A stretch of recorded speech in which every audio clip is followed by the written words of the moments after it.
Und wieder eine Folge Musculus. Diesmal mit dem Titel Die Betroffene. Und das klingt in diesem Fall schlimmer, als es eigentlich ist. Und das werden Sie gleich sehen, wenn Sie eine junge Dame kennenlernen. Ihr Name ist Letizia Gmeiner und sie ist an Morbus Pompe erkrankt und wird uns heute freundlicherweise Rede und Antwort stehen. Hallo, liebe Letizia. Schönen Tag, danke für die Einladung. Gleich zur ersten Frage. Wie alt warst du denn eigentlich, als die Diagnose Morbus Pompe kam? Ich habe im Jahr 2006 die Diagnose erhalten und da war ich 1,5 Jahre alt. Gibt es da eigentlich noch Erinnerungen an die ersten Diagnosen, beziehungsweise haben deine Eltern etwas über diese Zeit erzählt, als diese Diagnose auf den Tisch kam? Vor der Zeit haben mir meine Eltern erzählt, dass ich nicht laufen, nicht krabbeln konnte, also lediglich sitzen. Und das haben meine Eltern als nicht normal angesehen und machten sich auf den Weg. Viele Ärzte sagten, ja, es ist völlig normal. Meine Mama wollte dann unbedingt einen Bluttest. Nach dem gefühlt 100. Arzt machte man mir einen. Und nach der Diagnose ging es eigentlich nicht lange und ich bekam die erste Infusion.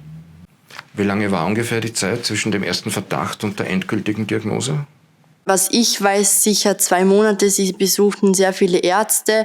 Die haben alle gesagt, es ist völlig normal. Es kommt mit der Zeit.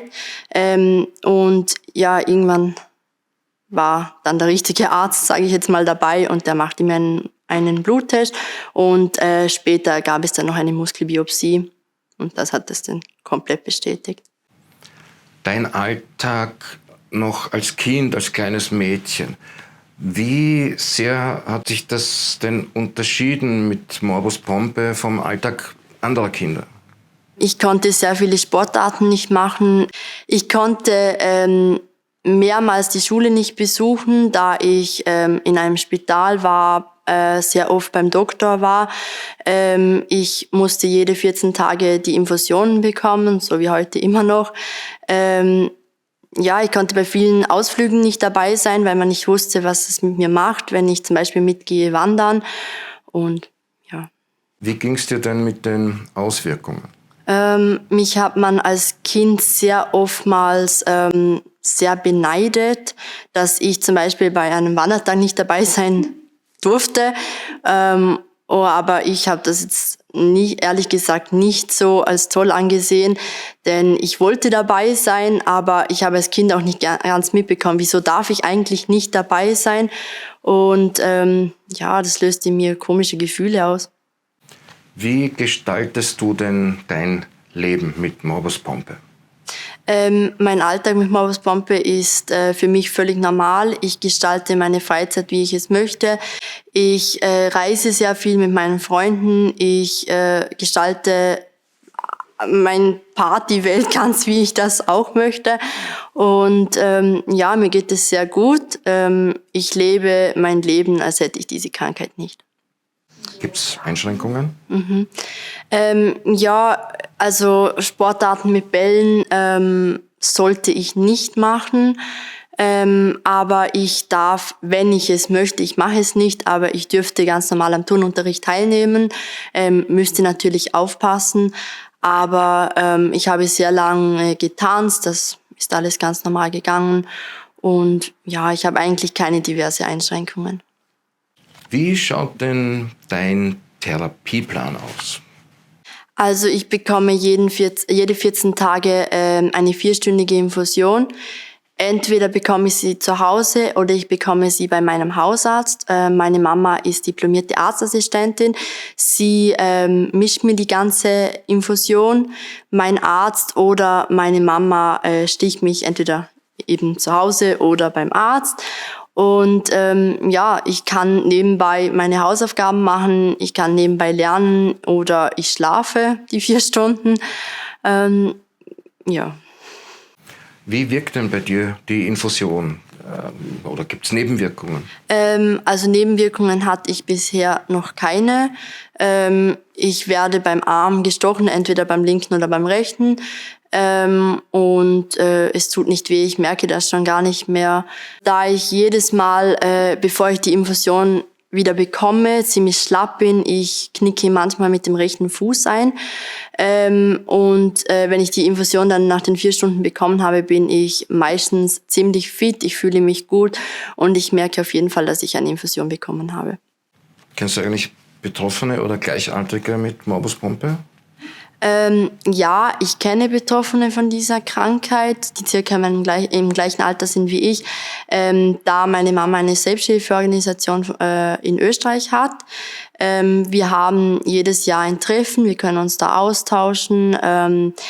Die Betroffenen in circa meinem Alter erzählen mir, wie es ihnen dabei geht. Ich erzähle, wie es mir dabei geht. Wir haben auch eine WhatsApp-Gruppe zum Beispiel, wo wir uns öfters austauschen. Und meine Freunde gehen mit mir ganz normal um. Ich habe auch von Anfang an gesagt zwar, dass ich diese Krankheit habe, aber ich habe ihnen auch mitgeteilt, dass ich nicht will, dass man mich anders behandelt. So ist es auch in meiner Klasse. Viele von meiner Klasse wissen gar nicht, dass es diese Krankheit überhaupt gibt, dass ich sie habe. Und ich will auch nicht, dass man mich wegen dieser Krankheit anders behandelt. Zu guter Letzt eine Frage, die ich schon in ähnlicher Form deiner Mama gestellt habe. Was erwartest du dir denn für deine Zukunft? Wie stellst du dir die vor? Da ich jetzt kurz vor der Matura stehe, möchte ich irgendwann studieren gehen. Da das mit den Infusionen auch eine Einschränkung ist, ich muss in irgendein Land oder in irgendeine Stadt gehen, wo die Infusionen möglich sind. Aber was ich mir allgemein nicht nur für mich, sondern für alle Patientinnen wünschen würde, die betroffen mit Morbus Pompe sind, dass es vielleicht irgendwann ein Medikament gibt, die in Form von einer Tablette eingenommen werden kann.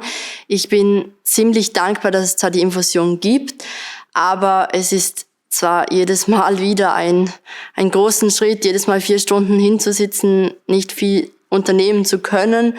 Und ja. Liebe Letizia, vielen Dank. Es ist wirklich bewundernswert, mit welcher Offenheit du über deinen Weg mit Morbus Pompe sprichst. Ich bin überzeugt davon, es wird sehr vielen Menschen weiterhelfen, die diesen Beitrag sehen. Alles Gute für dich und ein schönes Leben. Das war die Folge Musculus mit Letizia. Vielen Dank, dass Sie mit dabei waren. Wenn Sie übrigens nähere Informationen über Morbus Pompe finden wollen, dann finden Sie die auf der Homepage der Selbsthilfegruppe morbus-pompe.at. Wie immer in der Infobox der Link zu finden, auch der Link zu unserer Homepage muskelforschung.at. Wir freuen uns über Kommentare, über Diskussionen, Ideen, Beiträge im Kommentarbereich. Bitte teilen Sie unsere Beiträge, bitte schenken Sie uns ein Gefällt mir oder abonnieren Sie gleich den ganzen Kanal. Und bitte denken Sie immer daran, Wissen hilft.